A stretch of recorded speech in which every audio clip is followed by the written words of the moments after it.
예, 존경하는 국민 여러분, 박병석 국회의장님과 국회의원님 여러분, 코로나19로 큰 어려움을 겪고 있는 소상공인과 자영업자분들의 고통을 조금이라도 빨리 덜어드리기 위해 정부는 2022년도 제1회 추가경정 예산안 및 기금 운용계획 변경안을 긴급하게 편성하였고 그 내용을 설명드리기 위해서 이 자리에 서 있습니다. 정부는 상황이 급박함에 따라 연초임에도 불구하고 긴급하게 추경을 편성하였습니다. 국민 여러분과 국회의원님들의 널리 이해해 주시기를 부탁드립니다. 존경하는 국민 여러분, 국회의원님 여러분, 2022년도 제1회 추가경정 예산안의 주요 내용을 말씀드리겠습니다. 정부는 소상공인 지원과 방역 보강에 필수적이며 시급한 사업들에 대해서 대부분 직접 지원 방식으로 총 14조 원 규모의 추가경정 예산안을 편성하여 지난 24일 국회에 제출하였습니다. 첫 번째, 소상공인 방역지원금과 손실보상 소요에 11조 5천억 원을 편성하였습니다.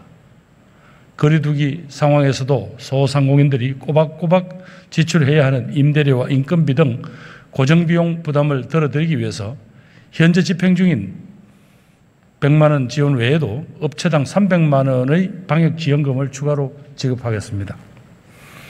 거리두기의 피해가 광범위한 만큼 여행업, 숙박업 등 손실보상 대상이 아닌 업종까지 폭넓게 포함하였습니다. 최근 방역조치 연장으로 추가 소요가 예상되는 손실보상법에 따른 재원도 확충하겠습니다. 둘째, 병상 확보와 치료제 구입 등 방역 보강을 위해서 1조 5천억 원을 편성하였습니다. 하루 1만 명 이상의 확진자가 계속 나오더라도 원활한 치료가 가능하도록 총 2만 5천 개의 병상을 확보하겠습니다. 중증화율을 낮추는 먹는 치료제를 추가로 구매하여 의료체계의 부담을 줄이고 코로나와 맞설 무기를 든든히 확보하겠습니다. 마지막으로 예비비를 1조 원 편성하여 추후에 발생할 수도 있는 방역 위험에 대비하고자 하였습니다. 이상으로 설명드린 금년도 추가 경정 예산안에는 지난해 예상보다 더 거친 세수를 국민들께 신속히 돌려드린다는 취지도 반영되어 있습니다. 상황이 시급한 만큼 정부는 우선 국채 발행을 통해서 대부분의 재원을 충당하고 금년 4월 2021년 회계년도 결산이 끝나는 대로 이 추가 세수를 활용하여 상환해 나갈 예정입니다. 국채 발행 시기를 적절히 나누어 국민 경제에 미치는 영향도 최소화하도록 하겠습니다. 존경하는 국회의원님 여러분, 이번 추경은 무엇보다도 속도가 중요합니다. 추경에 담긴 지원 방안이 소상공인과 자영업자들의 민생 현장에 신속히 전달되어야 할 것입니다. 정부는 국회 심의 과정에서 의원님들의 합리적인 대안을 적극 검토하고 심의에 성실히 임하겠습니다.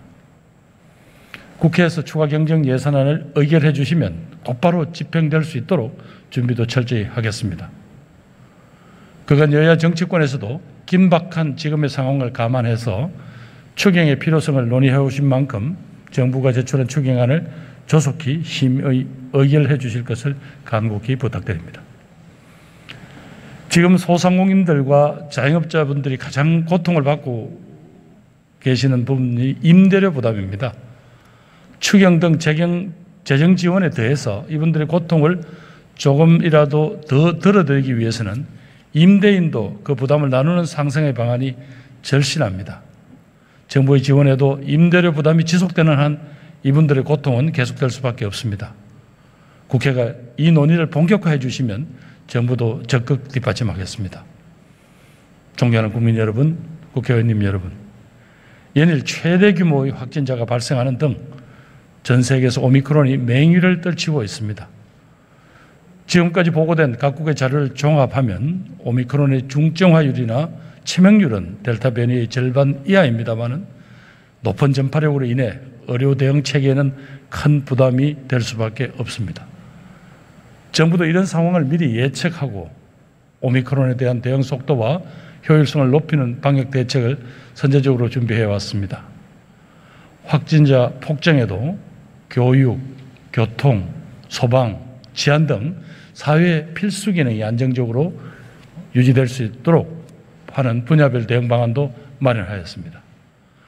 코로나19의 모든 상황과 마찬가지로 전례 없이 발빠른 오미크론 확산에 대한 대응도 우리 모두 한 번도 가보지 못한 길입니다. 하지만 정부가 준비된 전략에 따라서 빈틈없이 대응하고 의료계의 협력과 헌신, 국민 여러분들의 참여와 협조가 뒷받침된다면 이 위기도 충분히 극복할 수 있으리라 생각합니다. 아침이 오기 바로 직전에 새벽이 가장 어둡다고들 합니다. 우리 모두 희망의 봄을 기약하면서 지금까지 보여주신 상생과 포용, 협력의 힘을 한 번 더 발휘해 주시기를 간곡히 부탁드립니다. 국민 여러분, 감사합니다.